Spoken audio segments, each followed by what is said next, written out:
Hello, welcome to Watan Al Karama News Channel, 9 p.m. our regular time for top stories, and we start with top news items from Libya. A UN spokesman said the signing of the agreement sponsored by the international organization between the dialogue parties in Libya, which was scheduled on Wednesday, was delayed because of what he described as the existence of logistical problems.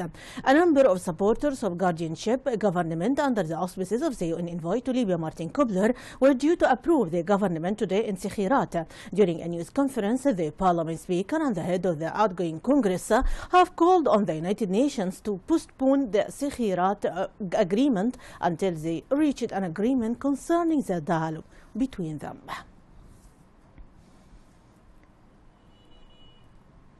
Commander-in-Chief of the Arab Libyan Armed Forces, General Khalifa Haftar, received the United Nations envoy to Libya, Martin Kobler, at the General Command headquarters in Marj City. Media sources reported that the Commander-in-Chief held a press conference with Kobler to announce the outcome of the meeting. Kobler arrived this afternoon to Al Bragh Airport, and he was received by Minister of Foreign Affairs and International Cooperation, Mohammed Al-Dairi, Under Secretary of the Interior Ministry, Major General Al-Madani Al-Fakhiri, Member of Defense and National Security Committee of Parliament, Tariq Zakr Al-Jiroushi, the Commander of Al Bragh Air Base, Colonel Ali Al-Salihin, and the Commander of the Green Mountain Military District, Colonel Atiya Al-Jawafi. Parliament member of Al-Gobba City, Mona Al-Ghaithi, said that Al-Siraj is not as a candidate of Parliament of the outgoing National Congress. Al-Ghaithi added that Al-Siraj was introduced by former UN envoy to Libya, Bernardine Lyonna, who nominated him to be the head of the National Unity Government. Al-Ghaithi noted that during the last meeting with Lyonna, he was asked to respect the decision of the Parliament, the only legitimate body representing Libya. According to sources in Ashdabia city, clashes broke out between terrorist Daesh militants and young people of the city around Tripoli Bridge in the city. Air Force jets launched air raids on strongholds of the terrorist group in the city of Ashdabia, and a military source said that the airstrikes targeted terrorist hotbeds in the southern region of the industrial neighborhood, which resulted in the destruction of the stores of arms and ammunition and military vehicles.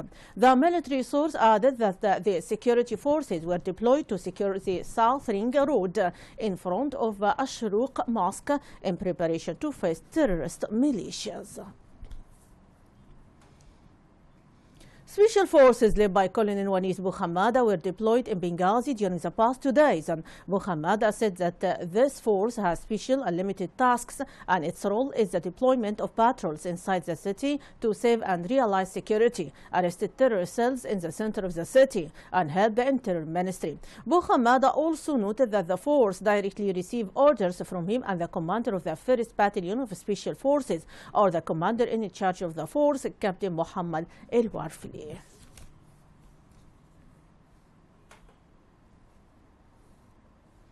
And still in Libya, Parliament member Aguila Saleh Guaider and the head of the outgoing National Congress, Nouri Abu Sahmein, announced the formation of a joint committees of the two parties to address the points of disagreement.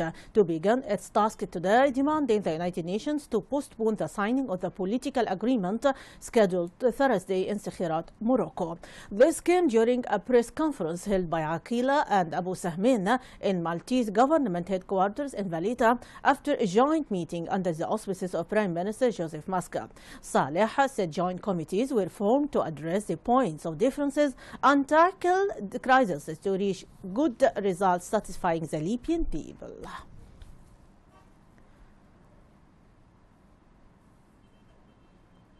And about Daesh crisis, sources in Derna deny the killing of the terrorist Daesh leader in Libya, the Iraqi Abu Nabil al-Ambari. The U.S. intelligence sources have confirmed that al-Ambari was killed in an airstrike targeted his base in Derna.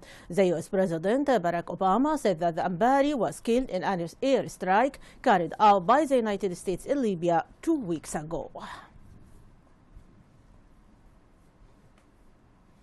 And now, my audience, we transfer to Arab news items and topped by Palestine-Israeli security forces shot dead 2 Palestinians who they said tried to ram them with their cars during an arrest raid in the occupied West Bank today.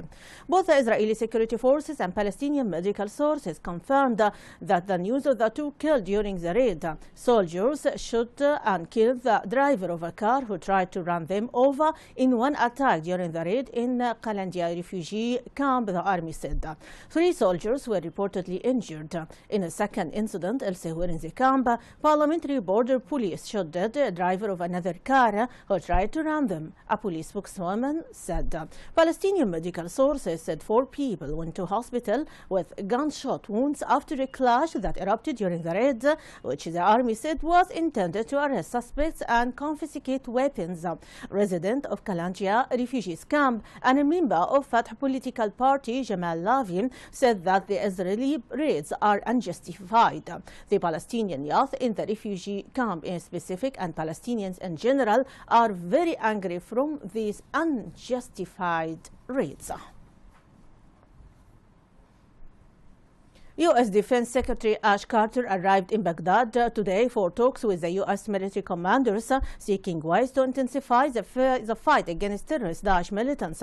Carter said earlier at the start of his trip to the Middle East that he would be speaking to commanders to get their latest reading on the battlefield situation and also, very importantly, their thinking about ways that we can continue to accelerate the campaign to defeat the terrorist Daesh group.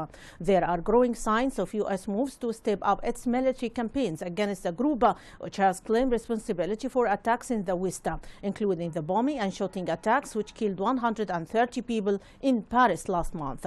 This month, the United States announced a plan to deploy elite American military teams to Iraq to conduct raids against the terrorist Daesh group there and in neighboring Syria. The United States has said it's willing to deploy advisors and attack helicopters to help Iraqi security forces retake the city of Ramadi, west of Baghdad, from terrorist Daesh group.